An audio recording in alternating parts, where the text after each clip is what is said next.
É um prazer estar aqui, representando aqui o Senai, a Fiesc, né, a Federação das Indústrias do Estado de Santa Catarina, e poder falar um pouquinho aqui com vocês sobre a inovação na indústria.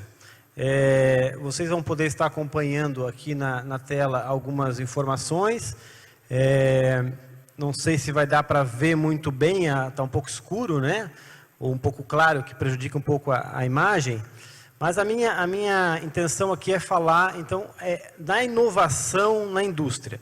Como vocês conhecem, né, aqui na cidade de Brusque já existe um Senai também. O Senai é a maior instituição de ensino técnico do mundo. Nós temos praticamente 1000 escolas aí pelo Brasil. E nós temos um grande investimento em tecnologia e inovação. Nós acabamos de investir aí, nos últimos 2 anos, quase 2 bilhões de reais em tecnologia para ser aplicada à indústria. Então, o meu tema aqui é falar sobre inovação. Eu vou fazer uma pequena introdução do que é inovação e como é que o Brasil está situado nesse contexto, e dizer o que tem de novo para a indústria, diria que até mundial, em termos de tecnologia. Bom, muito bem. Aqui está o ranking de como que o mundo está inovando, né? A gente sempre vê isso aqui na TV, né, nos jornais, quais são os países mais inovadores, e aí nós temos Suíça, Suécia, Singapura, Finlândia, e aí vai. Né? E aí a gente se pergunta, como é que está o Brasil nesse ranking? Vamos lá, vamos tentar entender o Brasil nesse contexto. O Brasil é uma das maiores economias do mundo, porém, em termos de inovação científica, nós estamos na 58ª posição, com tendências a piorar. Tá? Então, vocês imaginam que um país, 8ª economia do mundo, na 58ª em termos de inovação. E qual é um dos grandes problemas que nós temos na inovação no Brasil? Tá? Vocês já devem ter notado isso, mas a gente observa que mais de 30% dos pesquisadores no nosso país estão nas universidades. E isso, na verdade, o contrário, né? Apenas 30% estão na indústria, 70% estão nas universidades. E isso é muito ruim para um país. Se você pegar países mais evoluídos, você tem pelo menos 50%, 60% dos pesquisadores na indústria. Isso faz com que o Brasil gaste muito dinheiro em inovação, porém, isso se reflete em muito pouco resultado para o nosso dia a dia. Esses projetos ficam engavetados dentro das instituições e não trazem realmente um resultado diretamente à nossa população. Então, esse é um dos grandes problemas da nossa indústria, e o Senai tenta fazer montou um projeto para poder melhorar nisso. Bom, nós no Senai entendemos que a inovação, para você inovar, você precisa trabalhar em 3 pilares básicos: educação, tecnologia e inovação. Esses são os 3 pilares que fazem com que uma indústria se torne forte. Não tem como nós termos uma indústria forte sem educação. Né? E aí você tem o exemplo lá da Coreia do Sul, por exemplo, que nos últimos anos, era um país subdesenvolvido, que nos últimos anos evoluiu drasticamente. Por que evoluiu drasticamente? Primeiro, educação. Né? No Brasil nós temos essa grave dificuldade da educação básica, educação técnica. O Pronatec foi um programa desenvolvido para melhorar essa ação, mas ainda não resolveu muito esse fator. Nós temos uma outra, só um minutinho antes, nós temos uma outra área que é a tecnologia. Né? A tecnologia é o que a gente fala de metrologia, por exemplo, ensaios de metrologia para uma empresa. Isso é importante? Você comentou que faz gelo lá na sua empresa. É importante avaliar a qualidade da água. E existe uma tecnologia para se fazer uma análise se a água está limpa, se está com suas propriedades. Metalmecânica, indústria têxtil, aqui em Brusque tem um laboratório têxtil que faz isso. Isso está dentro da tecnologia. Uma coisa também dentro da tecnologia que nós atuamos muito é a parte de consultoria tecnológica. Como melhorar, e eu vi o nosso colega falando aqui, como melhorar a produção da sua empresa. Isso está dentro de tecnologia. Né? É uma estrutura básica que tem que ser montado na empresa para melhorar. E aí nós temos aquilo que eu vou falar mais, que é a inovação. E aí a inovação, nós temos uma inovação de ruptura, que é desenvolver uma coisa extremamente nova, e uma inovação incremental simples. Uma das grandes dificuldades de nós brasileiros é achar que essa inovação vai salvar o mundo. Tá? As nossas indústrias, de um modo geral, eu visito aí, nós aqui no Senai, lá no Instituto, estamos trabalhando aí com umas 50 empresas atualmente, empresas de ponta aí do Brasil, empresas menores, e eu visito em torno de umas 5 empresas por semana. Só ontem, para vocês terem uma ideia, eu fui em 6 empresas, lá em Joinville. Então a gente está muito dentro da indústria e identifica o que nós podemos melhorar dentro dessas empresas. Mas a grande pergunta que normalmente as empresas fazem, os alunos fazem no Senai, as pessoas fazem eventos parecidos com esses é: o que eu posso fazer para ter um produto inovador e ficar milionário? Essa é a grande pergunta e ela não é simples de ser resolvida e eu diria que não é exatamente o melhor caminho. Você querer desenvolver um produto e achar que isso vai revolucionar o mundo, como foi o iPhone. Mas o iPhone desenvolveu o mundo. Quantas Apple existe no mundo? Uma só. E está com problema porque está dependendo só do iPhone, que não consegue criar outro produto para se desenvolver, né? 60 e poucos % da venda da Apple é o iPhone e eles não conseguem desenvolver um produto que chame tanto atenção quanto esse telefone. Então, temos que ter muito cuidado quando nós falamos inovação, porque essa inovação de desenvolver um produto e achar que vai existir uma mágica, ela é muito complicada. Não é assim, e nós não estamos preparados normalmente para se investir tempo e dinheiro, muitas vezes 1 ano, 2 anos, 3 anos, 10 anos, 15 anos, para chegar ao resultado. Vejo que não é a melhor forma. É importante, sim, temos que fazer, mas não é o principal. Aí aqui eu queria passar primeiro numa questão do processo industrial no mundo, né? Não está dando para ver direito ali, mas eu linkei a indústria 1.0, a 2.0, a 3.0 e a 4.0. Frequentemente, nós somos chamados no Senai para ir falar sobre a indústria 4.0. É o que está na mídia. Todo mundo quer saber. Eu fui fazer uma palestra esses dias na Universidade Federal, tinha uns 300 alunos engenheiros se formando, era várias universidades federais aí do Brasil. Vai falar sobre a 4.0. Tranquilo falar de indústria 4.0. O problema, pessoal, é que nós estamos querendo botar o boi, o carro na frente dos bois. Tá? A nossa indústria, me perdoem isso, tá? Mas ela está mal e mal na 2.0 indo para 3.0. Tá? Nós temos problemas gravíssimos de indústria 2.0 que nós não resolvemos ainda. E aí a gente quer falar, não, mas então eu quero fazer a indústria 4.0. Onde é que nós temos aí 4.0? Na BMW, na Porsche, na Samsung. Ok. Como é que é a internet na Coreia do Sul? Como é que é a internet na Europa? A indústria 4.0, ela vai levar em consideração o relacionamento entre as máquinas. E isso é Wi-Fi, é dados. Se você tem uma internet que você não consegue nem acessar o teu WhatsApp. Mas na minha empresa a internet é melhor. Tenta botar milhões de gigabytes ali girando para você ver o que acontece. Nós não estamos preparados para isso. Queremos estar preparados? Sim. Mas não adianta nós nos iludirmos. A indústria 4.0 é uma coisa importante, é uma saída, mas nós vamos levar talvez mais de 20 anos para ter alguma coisa concreta, talvez um pouco menos, talvez um pouco mais. Bom, a indústria 1.0 o que é? O uso da máquina a vapor, 1800 e lá vai pedrinha. Ok, superamos isso, né? Acho que está bem tranquilo. A 2.0, linha de montagem e energia elétrica. Energia elétrica, salvo algumas exceções, nós temos em todos os lugares.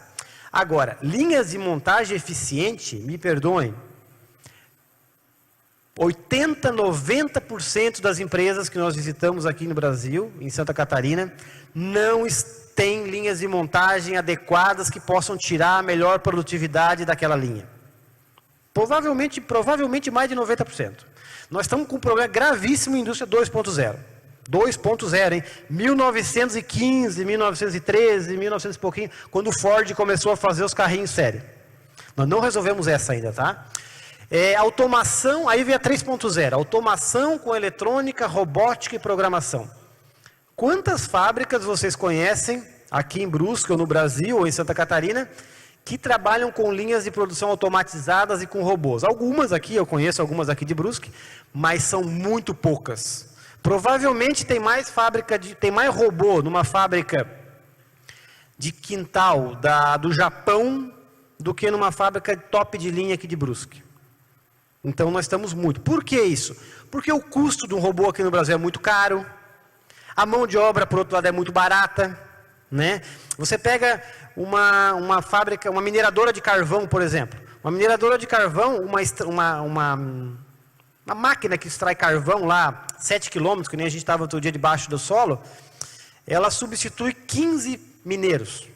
Quanto custa uma máquina daquela? 4 milhões de reais, 5 milhões de reais.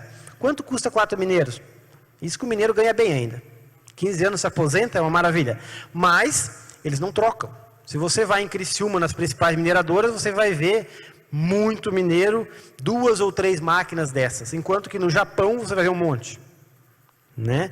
Então, a nossa indústria ela ainda é muito manual. Se você pegar uma máquina para desossar suínos, como tem lá na BRF, uma máquina daquela ela substitui em torno de 40, 50 pessoas. Quantas máquinas você vê numa fábrica dessa? Muito poucas. Quanto custa? 5 milhões de dólares, 3 milhões de dólares. Mas a mão de obra é muito barata, o cara ganha R$1.000. Então, assim, nós estamos com ainda muita dificuldade ali na indústria 3.0, por um custo muito alto de equipamento, de importação, de falta de tecnologia. E aí a gente vem para 4.0, que é conexão inteligente com dispositivos. Legal, um monte de máquina, né? Eles mostram aqueles vídeos na sua cozinha lá, você do telefone manda ligar um micro-ondas, a banheira já vai ligar, não sei o que, já trava a porta, já a cozinha já baixa, a cortina já baixa, já vai ligar o forno para assar o pão, tudo sem fio, sem nada. Legal, isso na tua cozinha, que tem 3 maquininhas. Imagina isso numa fábrica com um monte de empilhadeira girando, com um monte de máquina funcionando, com um monte de gente atrapalhando ou ajudando. Isso é extremamente complicado. De novo, é muito bonito, sim, mas você tem que ter uma estrutura por trás disso para funcionar. Vamos demorar um certo tempo para isso. Então, assim, não se iludam, tá? Quando ir alguém lá na empresa de vocês, ou vocês escutarem assim, não, vamos colocar uma coisa de última geração aqui, questionem. Porque as coisas aqui são mais complicadas de funcionar do que na Europa. Por uma série de motivos que a gente já sabe, ou mesmo nos Estados Unidos. Evoluímos muito, mas temos que evoluir muito ainda para chegar no nível adequado. Bom, e aí então, dentro da indústria 4.0, eu fui convidado a falar um pouco de tecnologia, então não vou ficar falando tão mal dos nossos sistemas, mas o que tem de moderno aí, né, para a gente ter coisas novas, né? Aí eu trouxe algumas informações, a automação industrial, a impressão 3D e a manufatura aditiva, depois eu vou falar um pouquinho mais, a microfabricação, a engenharia reversa, o RFID, business intelligence, cloud computing, internet das coisas, simulação computacional. Praticamente todas essas áreas nós temos no Senai, tá? E a grande maioria aqui em Santa Catarina. Santa Catarina, como vocês sabem, é uma pujante região, nós temos basicamente tudo que se tem aí em São Paulo, né? Pelo menos as coisas boas, né, de São Paulo, né? Muitas vezes eu digo que Santa Catarina, a gente tem muito evento com outros estados, eu digo que Santa Catarina é uma Suíça, né? Ela é muito pequenininha, mas com uma tecnologia, com pessoas extremamente competentes. Aí eu vou falar um pouquinho sobre cada uma delas, mas vou dar um exemplo que eu não vou falar lá depois, RFID. O que é RFID? Não sei se alguém já ouviu falar. RFID é aquela etiqueta que a gente coloca no carro para passar no passe rápido lá do pedágio. Aquilo lá é uma radiofrequência, identificação por radiofrequência, né? Você tem uma antena dentro daquela etiqueta e você passa num leitor, quando você passa no pedágio, ele vai computar o teu carro, a tua placa, aquilo tudo, né?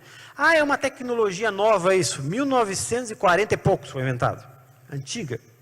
O Walmart tem supermercados que todo supermercado é RFID. O que o RFID faz? É uma etiqueta que substitui o código de barras. Código de barras, você vai lá com aquela maquininha, aponta e você consegue ler o que está acontecendo ali. Qual é a dificuldade do código de barras? Você consegue ler um por vez. O RFID não, você pode encher um carrinho com 500 coisinhas lá dentro, 500 latas de azeite, sei lá o que for, e você vai passar numa antena e vai ler todas de uma vez só. Ah, mas isso é uma coisa muito abstrata. Infelizmente, no Brasil ainda é um pouco complicado. O custo de uma etiqueta de RFID gira em torno aí de uns, se você comprar num volume muito grande, mas em torno de uns 15 centavos de dólar, mais ou menos. Né? Mas existem mercados no mundo que só trabalham com RFID. Se você pegar uma fábrica que nós temos parceria lá, que é a HP, que faz cartucho de impressão, todo cartucho de impressora da HP vem com uma etiqueta RFID atrás. Né? Toda impressora da HP vem com uma RFID. Todo o processo produtivo das fábricas da HP no mundo são por RFID. Todo o PCP da HP ali em São Paulo e Sorocaba é por RFID. Toda a logística de transporte e distribuição é por RFID. Inclusive a HP, que é uma das precursoras disso no mundo, ela hoje tem uma área que é de logística reversa. Quando você vende uma impressora, uma televisão, você precisa garantir que depois que ela quebre, você tem a logística reversa, né? Você desmonte aquele negócio e você não jogue no lixão, né? A HP já tem centros no Brasil, onde quando uma impressora vai para o lixo, aquela cooperativa que desmonta aquele produto, tem antenas de RFID instaladas. Quando passa uma impressora para ser dado baixa ali, a fábrica já sabe, opa, a impressora número 3.454 foi usada durante 3 anos e agora ela está indo para desmontagem. Então você imagina o quanto que é importante para a nossa indústria uma rastreabilidade de processos desse tipo. Não é uma coisa de outro mundo, tá? Tanto é que a gente usa no nosso carro, né, muitos têm carro aí que tem aquela etiqueta. Fábrica de roupa, né? Nos Estados Unidos é muito comum, lojas de roupa com etiquetas RFID. Isso já é uma questão muito comum. Bom, eu vou passar por elas ali e vamos falar um pouquinho sobre cada um. Automação industrial. Essa eu vou passar muito rápido porque é que está mais próximo de nós. Né? Nós conseguimos, na medida do possível, automatizar, robotizar, criar modos de produção mais eficientes. Isso é comum na nossa região, já temos várias empresas. Agora, a indústria 4.0 é eu interligar esse monte de máquina aí, sem eu apertar botãozinho. Uma máquina vai entender que a outra já fez a sua etapa e agora ela tem que fazer a dela. É muito fácil se você faz uma coisinha na sequência, tira daqui, põe aqui. Se você pegar uma fábrica, pega lá a Maciça, que agora eu acho que mudou o nome ali no Paraná. Em 94, para vocês terem uma ideia, eu ajudei a implantar um projeto lá, era a época, se não me engano, Não, 94 não, foi 2004, desculpa, 2004. Acho que era o Fernando Henrique Cardoso até que veio inaugurar um negócio, se não me engano é 2004. Eles têm uma fábrica que faz aqueles pisos laminados, né, que hoje mudou o nome da empresa, agora eu não me recordo. Há 10 anos atrás, eles já tinham empilhadeiras que andavam sozinho por uma fábrica. Você tinha uma fábrica com 7 funcionários, umas 6 empilhadeiras, né, e ela era tão moderna na época quanto a Audi, que ficava ali em Curitiba, uma fábrica de madeira. Ela se chamava Tafisa na época, depois passou Maciça, agora tem outro nome que eu não me recordo. Fica em Piém, ali no Paraná. Quando você via aquilo, e você via uma fábrica imensa, com 5, 6 empilhadeiras, alguns robôs, as empilhadeiras pegavam a matéria-prima, levavam para o robô operacionalizava, a empilhadeira sozinha ia lá, pegava aquilo, levava para outro robô que fazia outra etapa. Até hoje é assim, a fábrica ainda é assim. Tá? Mas já tem mais de 10 anos.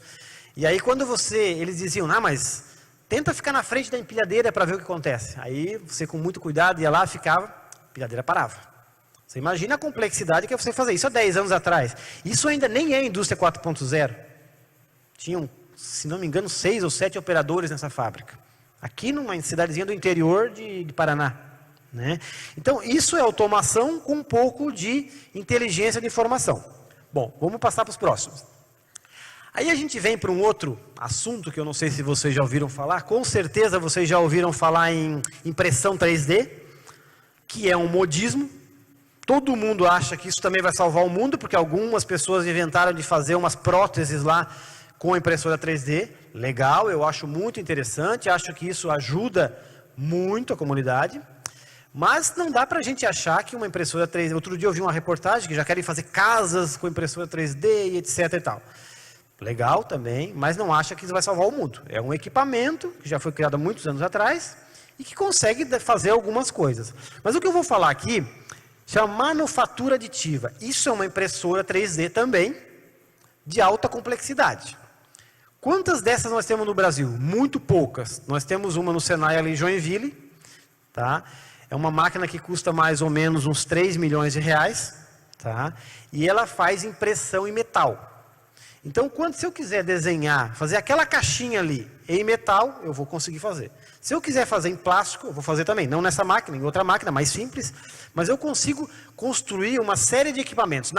Tem uma foto lá, não está dando para ver muito bem, mas parece um escapamento de carro, alguma peça. Aquilo é um equipamento, é um produto feito numa impressora 3D, com metal. Que metal pode ser esse? Pode ser em titânio, normalmente em titânio. Você não vai fazer qualquer coisa, um escapamento de um carro em titânio, porque tem formas muito mais fáceis de fazer isso. Mas vocês têm noção de quanto custa um molde? Ontem, justamente, eu estava numa fábrica de moldes ali em Joinville. Você tem uma ideia, em Joinville eles têm em torno de 500 empresas ferramentarias que fazem moldes. Agora quebrou pelo menos umas 100, mas ainda tem 400 empresas. Eles chegam a fazer molde para a indústria de R$1 milhão. Quanto custa fazer um molde? R$1 milhão. Quanto tempo leva? 60 dias, 80 dias? Para você fazer um molde. E agora você imagina o seguinte, para você fazer um molde, você tem que fazer muitas peças daquela para se pagar. Um molde de R$1 milhão. Por que custa tão caro? A gente vê assim, a Fiat lançou aquela caminhonetezinha lá, Toro, e o custo de implantação da fábrica, de desenvolvimento daquele carro, não é nem de implantação daquela fábrica, só o desenvolvimento daquele carro, custou $1 bilhão. $1 bilhão. Vocês podem ler em qualquer revista. Normalmente, para fazer um carro, custa mais ou menos $1 bilhão. Porra, $1 bilhão? Quantos carros eu tenho que fazer para custar $1 bilhão? Por que custa $1 bilhão para você fazer um carro novo? Pergunta 1. Pergunta 2. Por que normalmente os carros que são vendidos na Europa, depois de alguns anos, vêm para o Brasil e depois vai para a China? Muito por causa do custo de desenvolver matrizes para fazer as peças. Vocês imaginam que um carro, não me lembro agora, mas tem 2.000 peças, alguma coisa assim, né? Cada peça dessa precisa de um molde. E cada molde desse custa R$100 mil, R$200 mil, R$500 mil, R$1 milhão. E em Joinville tem mais de 400 empresas que fazem isso. Para fazer um molde é muito caro. O que a manufatura aditiva pode fazer? Quando eu quero fazer uma peça só, ou 4, 5, 10 peças, ao invés de eu fazer um molde, eu faço uma impressão de uma peça 3D. Não preciso gastar $1 milhão para fazer um molde. Para eu fazer aquela peça ali, numa impressora 3D, provavelmente vai custar alguma coisa próxima a R$3 mil, sei lá, alguma coisa assim. Um pouquinho mais. R$5 mil. Se for de titânio, 1 quilo de titânio custa mais ou menos R$3 mil. Então ali, se fosse de titânio, mas você não vai fazer qualquer coisa de titânio, né? Mas se fosse de titânio, custaria uns R$10 mil. Mas de aço, isso aqui vai custar uns R$3 mil. É caro? É caro. Tenta fazer um molde para ver quanto vai custar. Então, a manufatura aditiva, ela vem para ajudar nisso. Quem que usa isso? Ferramentaria, aeronáutica, aeroespacial, nuclear, setor médico utiliza muito prótese, As próteses são normalmente feitas através disso, Fabrica protótipos funcionais, quando eu quero fazer um protótipo, então, Fabricação de componentes que não quero usar solda. Então, você imagina uma peça complexa, com muito raio, muito ângulo, ao invés de eu fazer um molde, eu faço direto numa impressora. Pode passar, Vinote, acho que tem algumas fotos para frente. Essa peça, ela pode ter a mesma resistência e a mesma característica que uma peça normal. Vocês imaginam eu fazer um copo? Um copo não é muita base, mas eu fosse fazer isso aqui de metal, com as mesmas características de resistência física, mecânica, como que eu fizesse isso através de uma fundição. É muito mais cara. Agora, se eu for fazer um só, vale a pena. Se eu for fazer 1000, daí vamos fazer um molde. Então, a manufatura aditiva é para isso, tá? É uma tecnologia moderna, não tão nova, tem mais de 20 anos isso já, tá? Mas que é o que a indústria utiliza como impressão 3D. Pode passar, Vinote? Aqui algumas peças. Aquela máquina lá da direita, tá? É uma impressora 3D, tá? Não está dando para ler. Ela é fusão a laser. Como é que ela funciona? Imaginem que ela vai jogando uma camada de 0,02 milímetros, 0,05 milímetros, menos de 1/10 de milímetro de pó, isso é um pó, e ela vai com um raio laser, parece coisa do Jaspion lá, né? Com um raio laser ela vai fundindo aquilo e essa peça vai ficando pronta. Leva um dia para ficar pronto, 2 dias, depende da complexidade da peça. Tá? No final do dia você tira, faz um polimento, lixa e essa peça está pronta. Isso aqui tem em Joinville, tá, pessoal? Só pode voltar uma vez? Aqui, ó, nós temos uma peça complexa que tem uma série de canais internos. Então ela vai fazendo com canais, vai fazendo toda uma estrutura interna do processo. Aqui está sendo fundido a laser. Ó. Pode passar? Aqui nós temos outro dia eu fui lá em Joinville e estava vendo essa peça aqui. Ó. Isso aqui é um implante de uma arcada da mandíbula de um ser humano.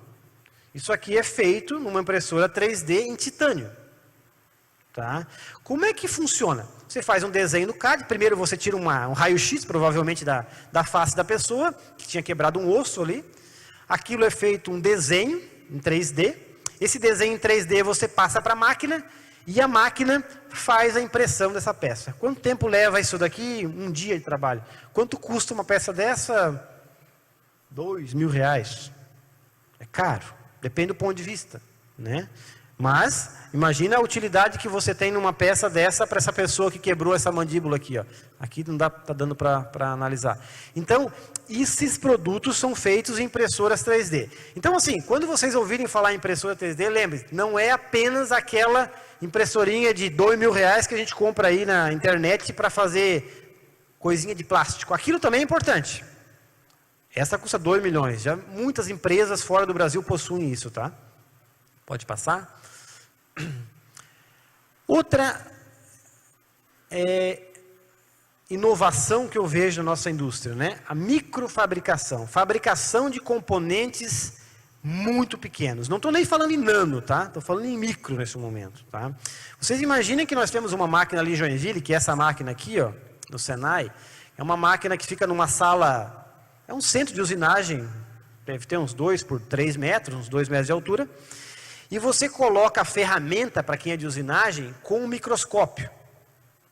Vocês estão acostumados a ver ferramentas para fresagem com 1 polegada, 2 polegadas, meia polegada, 3/4. Você imagina uma ferramenta com 0,15 milímetros. Colocando numa máquina daquele tamanho, uma máquina grande. Isso tem no Brasil 2 máquinas dessa, uma está no Senai, aqui em Joinville, Santa Catarina. Vocês imaginam que essa máquina nós conseguimos fazer um furo num fio de cabelo e fazer uma rosca e botar um parafuso. Isso já existe aqui em Joinville. Se vocês quiserem visitar, fala com o Rodrigo aí que ele marca uma visita lá no Senai. Para que é utilizado um equipamento desse? Para que eu quero fazer uma rosca num fio de cabelo? Fio de cabelo é modo de dizer, né? Você vai fazendo um aço em alguma coisa, né? Mas peças para cirurgia. Você imagina como é que é feito aqueles stents para que você coloca na veia lá quando você tem um infarto? Né? O tamanho daquelas peças.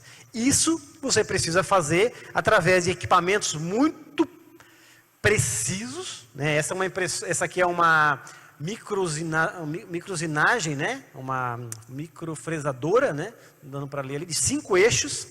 Tá? Onde você consegue trabalhar com peças muito pequenas, também com peças grandes, maiores, tá? Mas você consegue trabalhar com ferramentas de 0,15 milímetros. Você vai no microscópio, você coloca a ferramenta no mandril, depois você coloca no mandril maior e você trabalha para operacionalizar isso. Você imagine que ali dentro, se tiver um ventinho, aquele negócio já sai todo de centro, né? Outro dia o operador conseguiu desajustar essa máquina, só para botar ela na linha foi R$120 mil. Então vocês imaginam que é uma máquina cara e ela tem que ter trabalhado com cuidado. Utilizado onde? Fabricação de micromoldes, depois eu vou mostrar um micromoldes, injeção de micropeças, apoio na indústria de tecnologia e micromanufatura, muita coisa pequenininha. Imaginem que naquela, não é o caso, mas imaginem que naquela etiqueta de RFID, que eu falei para vocês, que é pequenininha, ali dentro tem uma antena, que ela tem 1 milímetro. Como é que você faz essa antena? Não é nessa máquina, mas provavelmente o molde para essa antena foi feito numa máquina parecida que é com essa. Nós temos ali também uma microinjetora, porque você faz um molde para fazer uma injeção. E isso você precisa de um equipamento muito pequeno, é 0,1 milímetro, 0,2 milímetros. Isso aqui, pessoal, já existe. Em Joinville se usa já há algum tempo isso. Falo em Joinville porque Joinville é uma das regiões do Brasil que mais é desenvolvida essa questão de ferramentaria, que usa para fazer moldes. Pode passar?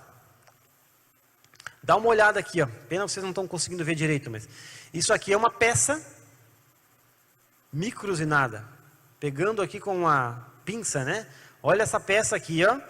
Na ponta do lápis, tem uma ponta de lápis aqui. Aqui tem uma série de canais para refrigeração de um sistema. Como é que você faz isso? Microusinagem, microinjetora, me fugiu o nome daquela máquina que faz a erosão por dentro, né? Não me recordo o nome agora. Mas você tem que ter processos para você fazer isso aqui. Isso aqui é um grafite 03 aqui, ó. Você imagine o tamanho dessa peça e não é simples de se trabalhar com ela, né? Você imagina prender isso numa morsa. Acostumado ali o mecânico lá todo cheio, né? Botar na morsa isso. Não é assim simples. Olha só, esse equipamento aqui, eu não lembro o nome dele, mas ele é usado para ser inserido no corpo humano, tá? Eu não reconheço que eu não sei dizer para vocês se é um tipo de stent, tá?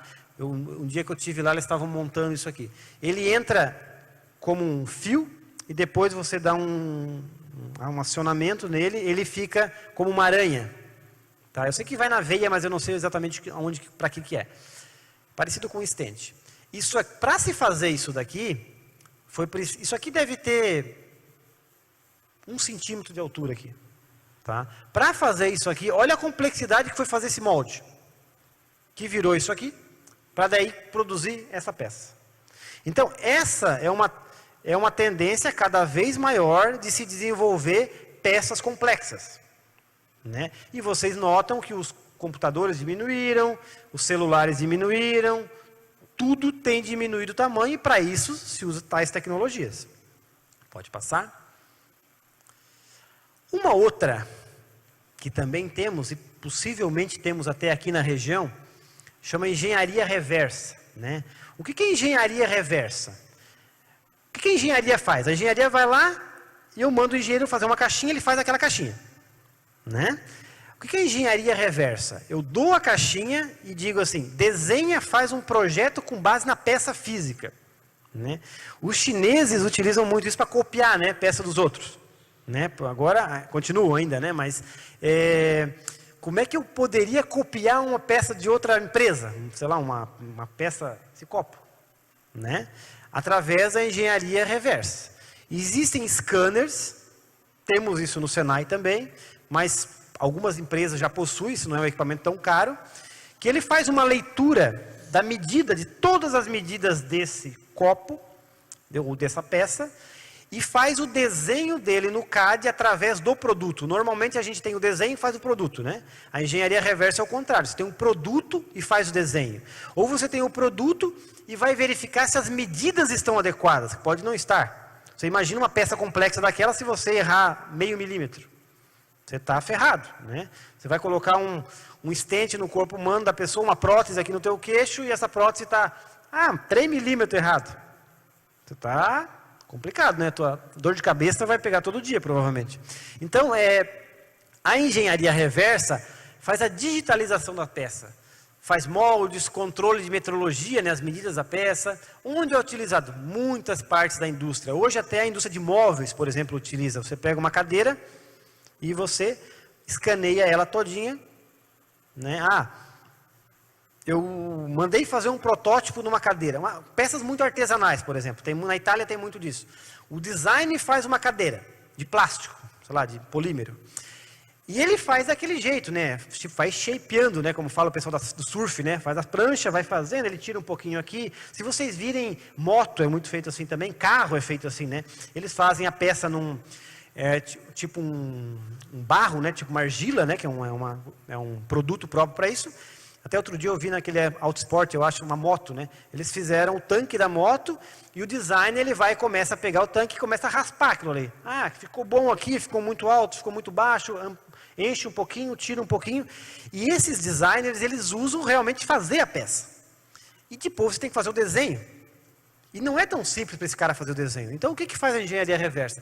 Você faz a peça, o designer faz a peça, depois você escaneia toda ela, gera o desenho, e aí passa para a engenharia produzir, para a produção executar o teu projeto. Isso é muito comum já, tá? Já existem várias empresas com isso. Ontem mesmo eu fui numa empresa que tem isso, que tem essa máquina. Uma outra tecnologia, que eu também não sei se vocês já viram, é a tal da simulação computacional ou manufatura digital. Tá? Aqui nós estamos saindo do produto em si para ir para software. Né? O que é a simulação computacional ou manufatura digital? É você fazer uma fábrica toda no computador antes de você colocá-la em prática. É difícil fazer isso? É difícil. Santa Catarina, devemos ter nós, algumas universidades que fazem alguma coisa lá em termos de pesquisa. Basicamente, para atender a indústria, somente nós fazemos isso. É montar uma fábrica com base nas informações. E eu não estou falando de fábrica de 12 funcionários, de 15 funcionários. Nós fizemos uma fábrica esse dia de 1000 funcionários. Nós botamos as 1000 pessoinhas lá na fábrica, com os tempos dela, os nomes delas, as máquinas que elas trabalham, e a gente vai vendo o que cada pessoa faz. Ah, mas para que serve isso? Vamos dar uma olhada. Bom, aqui tem um exemplo de uma rodando. Essa é um software de simulação computacional. Ali nós temos, aí é um processo real e ele vai se transformar num processo digital. Isso é o que faz a simulação computacional. Isso nós temos aqui no Senai também, através do Instituto de Logística. Tá? Notem que eu estou fazendo um produto de verdade e agora eu estou fazendo ele digital. Né? Uma fábrica de remédios. Isso serve para qualquer coisa, tá? Para fazer o fluxo de uma estrada. Ruas, nós fizemos um projeto em Itajaí, lá na cidade. Um viaduto de acesso para a cidade. Quantos carros passam por hora, quantas ruas tem, qual é a velocidade dos carros, e aí você vai trabalhando. Então, isso aqui é o que a gente chama de simulação computacional, tá? Bastante difundida na indústria automotiva. Praticamente todas as fábricas de carros do mundo são digitalizadas. Quando se faz uma mudança, não se fica, será que vai dar certo? Será que não vai dar certo? Não posso parar uma fábrica por isso. Só para vocês terem uma ideia do custo, eu tive na Renault, esses tempos atrás, eles estavam me dizendo, tem peças, moldes, dentro da Renault ali em Curitiba, moldes para fazer uma peça do carro lá, não sei qual que era, que o estoque deles fica na França. É tão caro que não tem uma peça de estoque ali na fábrica em Curitiba. Quando quebra, não sei se já quebrou, eles, direto, o operador, junto com o chefe dele, decidem ali, o cara pega um avião, em 24 horas a peça está na fábrica.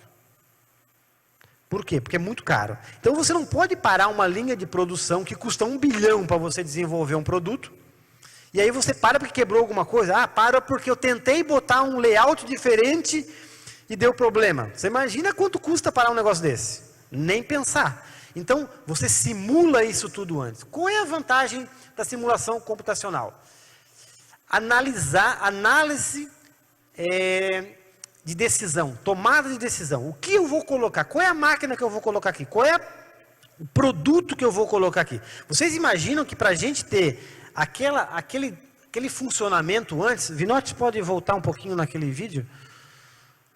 Para que eu consiga colocar aquela planta ali funcionar, não sei se ele vai conseguir ali, pode voltar mais 2 no vídeo. Aqui.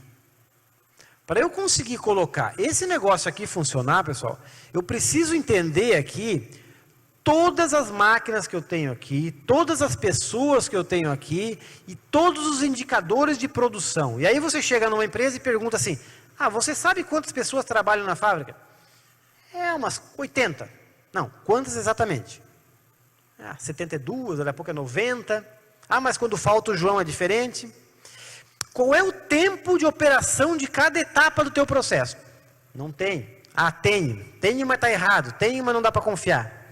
Vocês entendem que quando eu falo que nós temos que evoluir na indústria 2.0 ainda?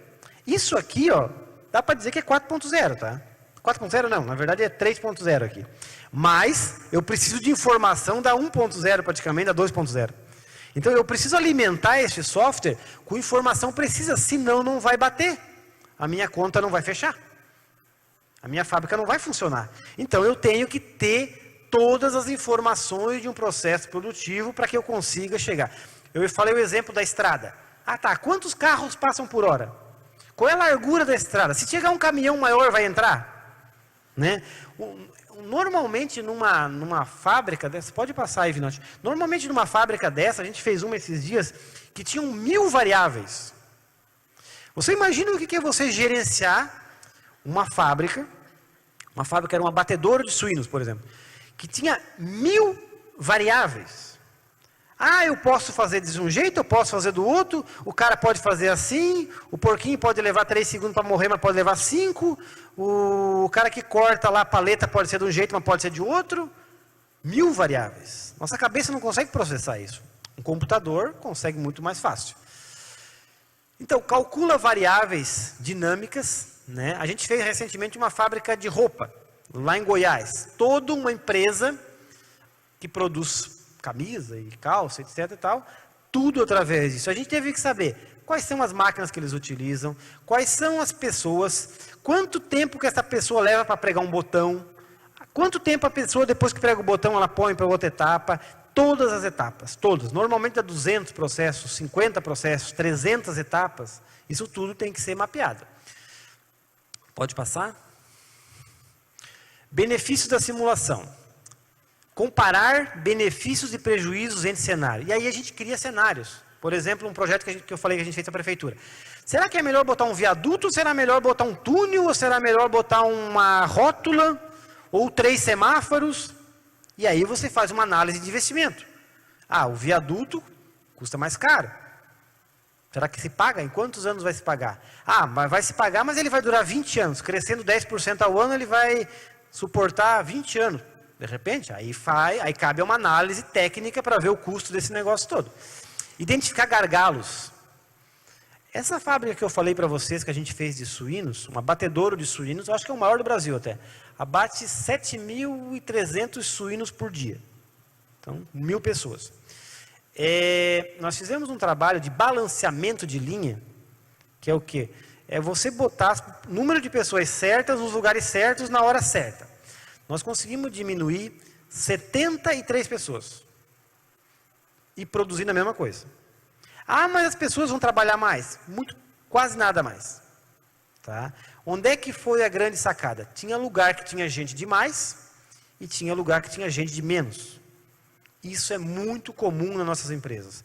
Não, as linhas de produção não são balanceadas. E aí você tem gente de mais em alguns momentos e gente de menos em outros momentos. Eu vou dar um exemplo bem rápido sobre desbalanceamento de linha.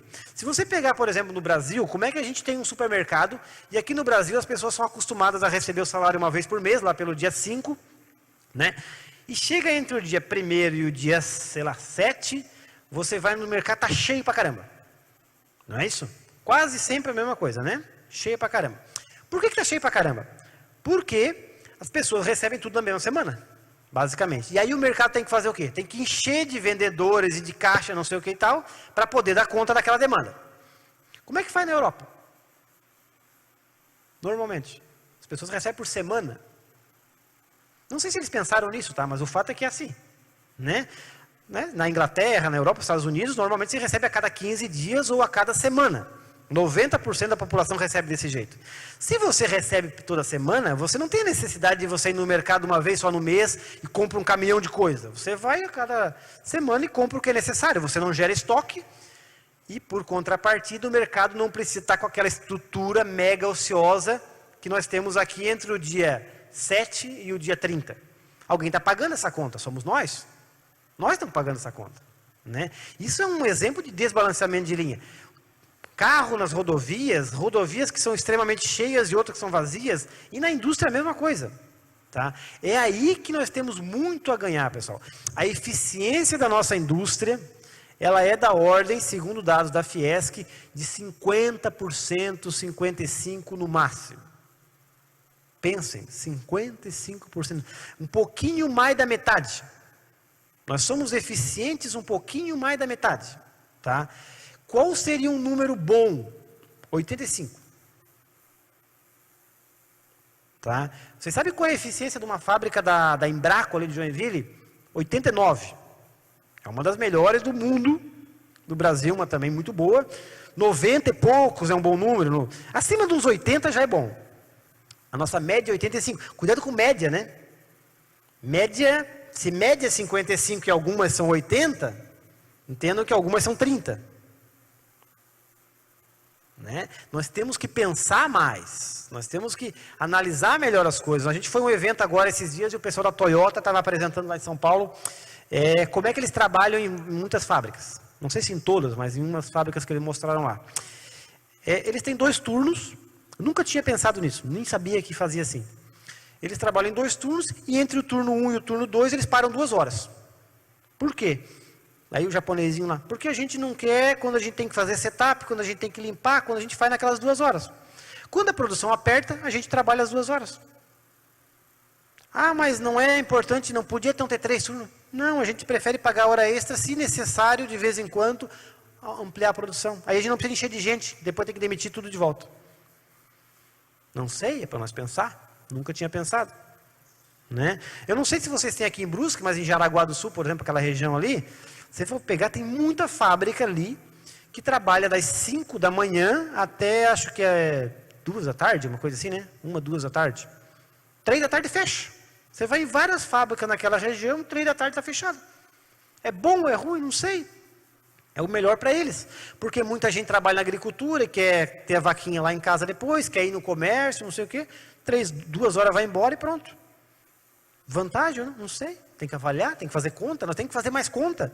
Hoje mesmo nós estávamos discutindo lá no Senai sobre um número lá, né?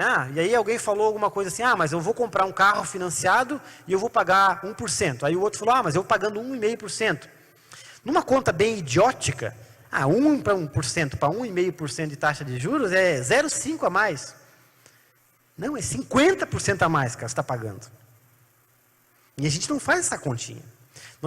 Isso é matemática básica, por isso que eu estou dizendo. Nós temos que falar inovação? Realmente nós temos problemas seríssimos de inovação, e eu mostrei para vocês aqui cases aí, extrema inovação. Mas vamos começar pelo básico e fazer o simples bem feito. Nós não fazemos o simples bem feito e queremos descobrir o ovo de Colombo. E aí se atrapalhamos todo, não fazemos nenhuma coisa nem outra. Temos que ter cuidado nisso quando se fala em inovação. Aí passando aqui na simulação, né? Ter novas ideias, simular benefícios. Pode passar, Vinote. Aumentar a performance, garantir novos processos sejam testados antes de colocar em prática. Por favor, não vamos aprender com os próprios erros, pessoal. Sinceramente, né? Vamos aprender com o erro do outro, não vamos aprender com os próprios erros. Tem gente que nem com os erros dos outros aprende, mas vamos ser espertos. Alcançar alto nível de otimização, obter melhores resultados na logística, usar um modelo para prever comportamento futuro, isso tudo é inovação para a indústria. Aqui outros exemplos de simulação computacional. Vocês não estão vendo ainda, mas vai ter essa aqui é uma empresa que tem 14 caminhões que ficam o dia inteiro levando produtos da fábrica para o CD e do CD para a fábrica. Você imagina o tamanho da fábrica que fica fazendo esse negócio todo. Aqui eu tenho outra fábrica, pena não dá para ver muito bem, mas ali nós temos as empilhadeiras girando com todas as pessoas, com todos os tempos, com todos os processos, totalmente uma fábrica funcionando virtual. Antes de eu colocar isso em prática, muitas empresas fazem isso antes. Nós já fazemos isso, algumas empresas de Brusque, inclusive, já fizeram isso. Tá? Isso não é nada de outro mundo, tá? Isso aqui a gente tem aqui em Itajaí, tá? Eu diria que no Brasil não são muitos lugares que tem, mas nós temos uma área lá que só faz isso. Pena que não está dando para ver.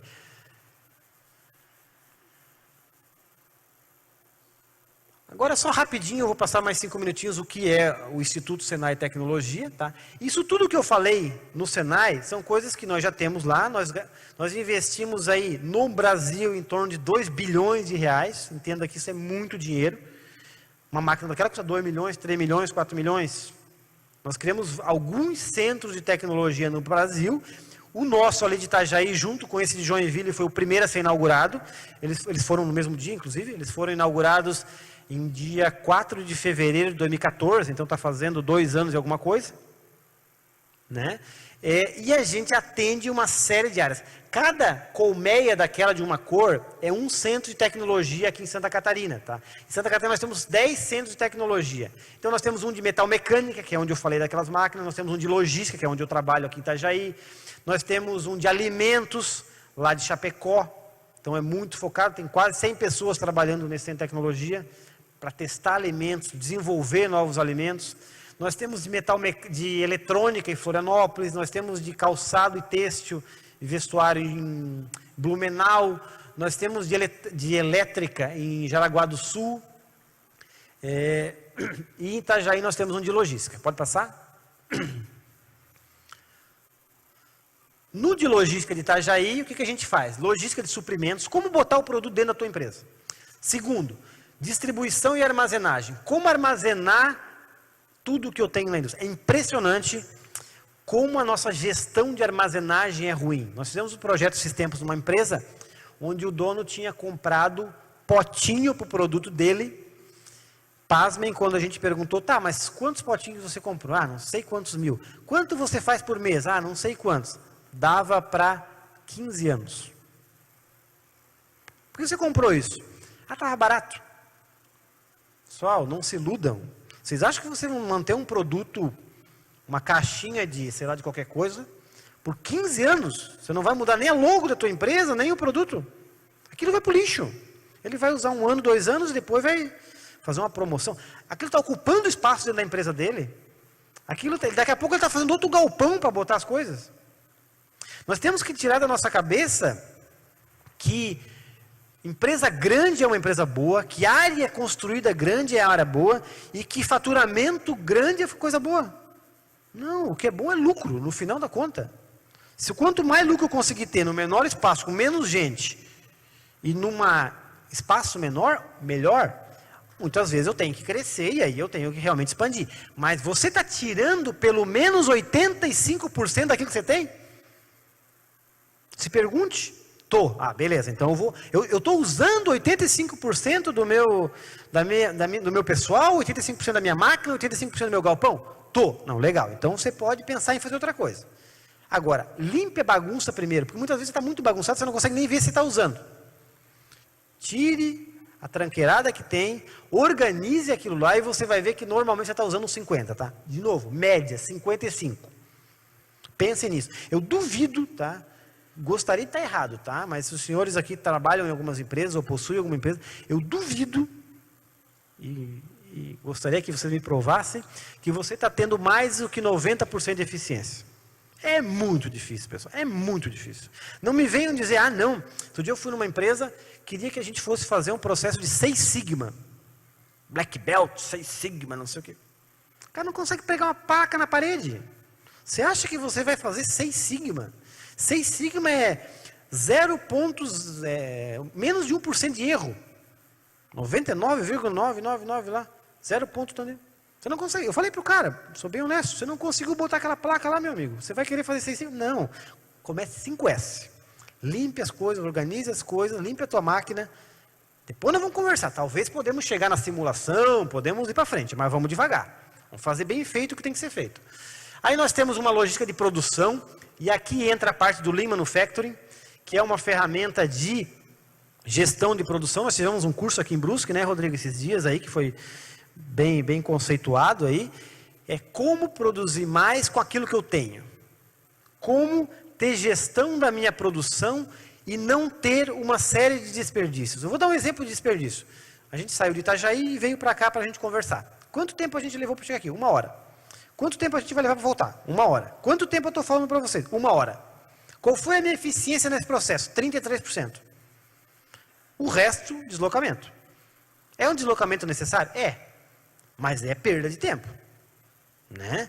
Então você tem que trabalhar o transporte, a movimentação, você não agrega valor nenhum nisso, não serve para nada, só para gastar combustível, pneu do carro, estrada e etc. Então o Lean Manufacturing prega, você tem que melhorar a tua eficiência produtiva, reduzir drasticamente os desperdícios, superprodução, retrabalho. Tenta ver um japonês trabalhando, até um italiano. O italiano não é nenhum exemplo de eficiência, muito mais que nós, mas se você comparar com um japonês ou com um alemão, tenta ver um japonês trabalhando, um coreano, um Taiwan, um Hong Kong, um alemão, um americano, e você vai ver que ele trabalha muito mais devagar que nós. Só que ele quase não erra. Principalmente o japonês, ele não erra. Nós fizemos muito rápido, erramos, fizemos tudo de novo. Erramos, fizemos tudo de novo. Vai e volta, vai e volta, vai e volta. Cansamos que nem os cavalos, vamos embora morto de cansado e não produzimos nada. Nós chegamos a botar, pessoal, no nosso trabalho, nós colocamos o quanto, a gente coloca isso, é bem normal nas fábricas, o quanto que as pessoas andam dentro das fábricas por dia. Tem gente que anda 12 quilômetros. Eu até estava olhando no meu celular hoje, eu ando em média de 5 quilômetros, está bem pouquinho. Mas tem gente que trabalha num setor lá e ele anda 12 quilômetros. Que nem um louco procurando as coisas. Quem é que ganha com isso? Ninguém. Só a academia. Talvez que não vende academia para ele de noite. Porque ele está morto. A hora que ele chega em casa de noite, ele está morto. Procurando peça no meio da fábrica. Me diga se eu preciso falar inovação para um negócio desse. Isso é Lean básico. Fato. Temos que melhorar isso. Não tem jeito. Ou a gente melhora isso, não estão ferrado. Ou a gente sai desses 55% de eficiência e vai pelo menos para uns 70%, para nós começar a conversar. Ou senão nós vamos quebrar. Bom, pode passar, Vinote. Estou acabando. Aqui eu tenho uma foto do Instituto Senai Tecnologia e Logística aqui de Joinville. O de cá é o de Joinville, que é o de Sistema de Manufatura. E o de lá é o de Itajaí, onde eu trabalho.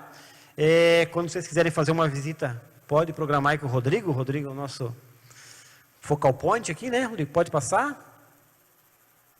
Aqui são simuladores de movimentação de cargas que a gente tem lá no Instituto para treinar o pessoal do porto. Vocês imaginam aquelas máquinas grandes do porto? Você não treina numa máquina daquela lá na prática, né? Você imagina você com um container de cristal ou de Ferrari lá e você bate. Então você treina primeiro num simulador, depois que você tiver mais ou menos, você vai trabalhar numa máquina dessa. Pode passar? Aqui é a simulação, é um setor de simulação. Ah, mas simulação não tem máquina. Não, não tem máquina, é um software. Custa lá R$200 mil uma licença, uns computadores e umas pessoas boas, só isso. Pode passar? Um armazém com tecnologia de RFID, que eu falei para vocês podem ir lá visitar também. Algumas empresas que a gente trabalha, algumas aqui de Brusque, né? A Bilu, por exemplo, a gente tem projetos aqui na Bilu, a RC Conte aqui, a Giracor, eu acho que é daqui. Aqui estão algumas, mas a gente tem mais de 100 empresas que a gente trabalha por ano. E nós estamos num projeto agora que nós vamos fazer só em Santa Catarina 300 mais. E a gente está acreditando que a gente com isso pode fazer a diferença na indústria, fazer realmente uma inovação. E aí entendam que inovação é eu poder sair de 55% para 70%, tá? Isso é uma inovação muito importante. Porque não adianta, quando você vai tentar comprar, eu fabrico um produto X. E aí assim, eu quero desenvolver um produto novo. Se você chamar alguém de inovação, ele vai dizer assim, 1 ano, R$200 mil. Você tem dinheiro para isso? Alguns têm, alguns não têm. Eu estou falando de um produto muito simples. Pode ser R$1 milhão, R$2 milhões, um carro, $1 bilhão. Isso é uma inovação. Um carro novo, a Fiat Toro lá, $1 bilhão, é uma inovação, não é? Está vendendo alguma. O Renegade lá está vendendo um monte, $1 bilhão. Claro, se você tiver $1 bilhão, você faz isso. Agora, se eu não tenho $1 bilhão, eu não tenho 200 mil, eu tenho que achar um jeito primeiro de ganhar esses 200 mil de algum lugar para poder investir em inovação. A inovação ela demora tempo e pode não dar certo. Eu acompanhei um projeto de um cara esses tempos que ele fez uma máquina, vejam só, para aproveitar os 10% dos esmaltes que as mulheres deixam no vidro de esmalte. Lá de Blumenau era. Blumenau. E aí ele queria vender aquela máquina por R$15 mil. Ele levou uns 3 anos, porque ele teve uma ideia mirabolante, gastou uma grana danada. Na época ele tinha gasto uns R$80 mil, eu acho, para desenvolver a máquina. E ele, belo e formoso, desenvolveu uma máquina que conseguia aproveitar, se não me engano, uns 15% ou 10% do esmalte que ficava no potinho de vidro e tal. Aí ele botou no mercado, gastou uma grana e botou no mercado. E não vendeu porcaria nenhuma, vendeu umas 5, 6 máquinas para uns caras que tem manicure, né, esse povo ali. Ah, não se iludam. Quanto custa um vidrinho de esmalte? Sei lá, nem sei. R$10 talvez, né, uma coisa assim, 20. Quem é que está preocupado, ainda mais a mulher, está louca para comprar outro esmalte colorido diferente? Se ela vai ficar se matando para tirar 10% do vidrinho do esmalte, né? Lá na manicure, mesmo assim, é muito barato, o produto não vale a pena aquilo ali. Quer dizer, a inovação dele não deu certo, o cara quase se matou de frustrado que ficou. Por quê?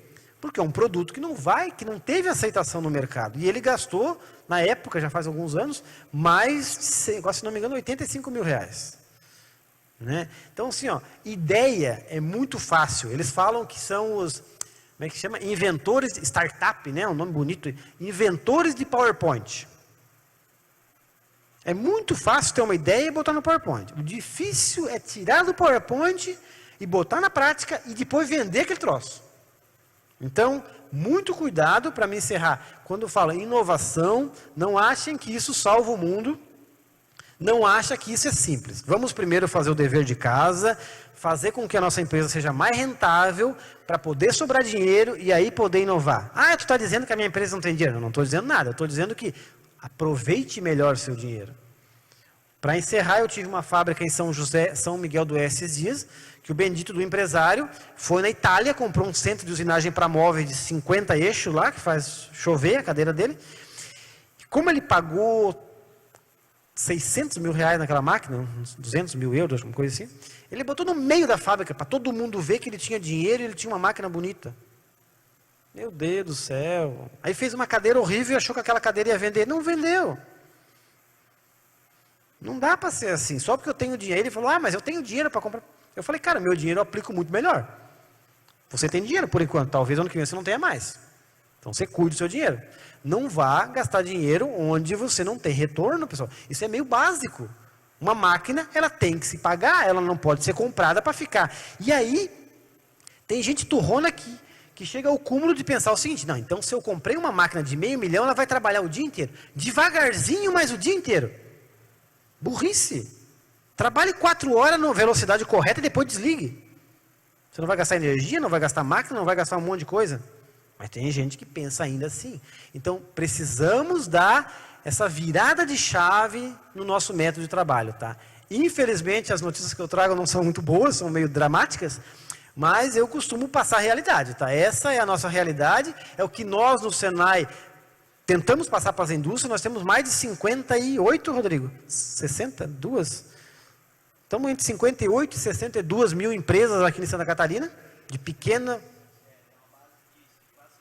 63 mil empresas em Santa Catarina. Vocês imaginam que é um volume muito grande, é um estado que tem muita indústria. Nós estamos trabalhando hoje em 100. Olha só, 100 de 60 mil é nada, não faz nem cócega, né? Então, temos que todas elas, seja uma empresa muito pequena ou uma empresa muito grande, melhorar. Esse é o meu recado, pessoal, muito obrigado. Lá tem o nosso contato, meu nome é Kleder, né? Atuo lá como gerente do Instituto Senai Tecnologia e Logística. O Senai está extremamente de portas abertas, fique à vontade para conversar depois, se tiver alguma pergunta, e visitar o Senai. O Senai aqui de Brusque tem uma estrutura voltada mais para a área têxtil, mas a gente trabalha muito em parceria com eles ali, por sermos um instituto de atuação aí em todo o estado. Muito obrigado e estou aí aberto a alguma pergunta se tiver.